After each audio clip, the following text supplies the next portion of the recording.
the celebration of the loved one? What about the celebration of that one that is connected to you? That one that is most dear to you?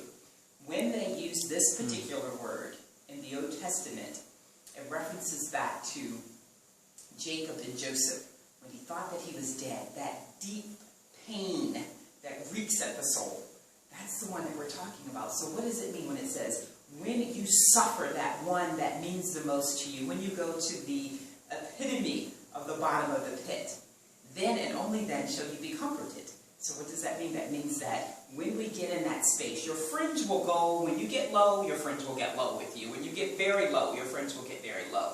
But when you get to the bottom of the pit, is there anybody there with you? You know, when you're at the bottom of the pit, when you're suffering and that thing grabs you, you know, what happens? You feel like you're going to have a panic attack because you can't hardly breathe. Why? Because there's not a whole lot of space. You feel like you're suffocating. There's not a lot of space to just kind of like have a whole group party down there at the bottom of the pit. It's like, you know, when people come into that space with you, your friends that have gone low with you, they've gone even lower with you. But when it gets to that lowest point, you look around and even your good friends are not there because there's not a lot there. When you get to that space and you feel like you can't breathe, they come into that space, they feel like they can't breathe. You get in that space and you just feel like you're in a straitjacket. They get in that space with you, they feel like they're in a straitjacket with you. And folks don't want to be there. And that's why it says, blessed is he that is mourning that deep, deep suffering. That suffering when you feel like a part of you is gone. That is the suffering that when you look around in that little tight space that you can barely breathe in. When you look around, there's nobody there but you and God.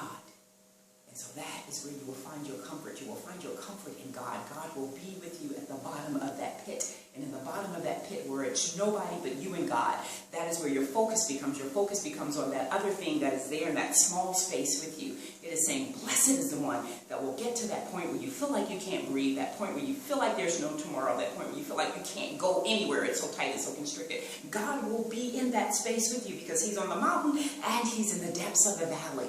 And that is what it's saying. There comes your blessing. Your blessing comes when you get to that place where you don't know what to do. You cannot do anything. You found that the world can't help you. Man can't help you. But God is there to help you.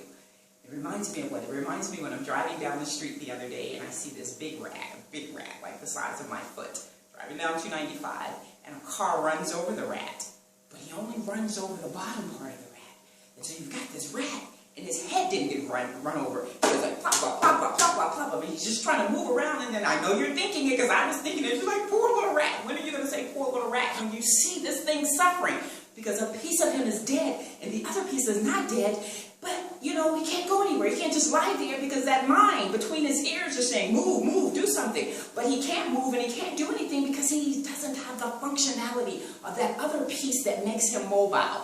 You know, it takes a whole piece of us. And when that piece of you dies, you feel like I'm alive, but I can't do anything. That's why it says the flesh, when the spouse dies, there's a piece of you that dies also. So you've got this rat and he's moving around.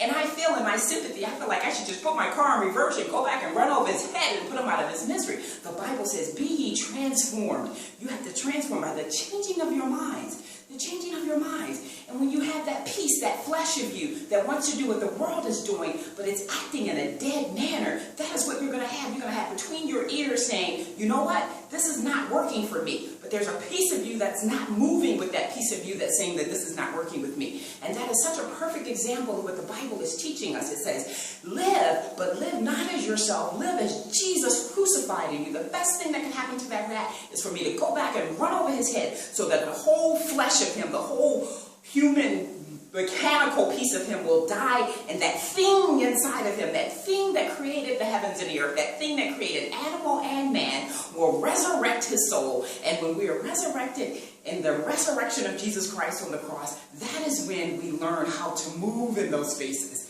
Do you understand what I'm saying?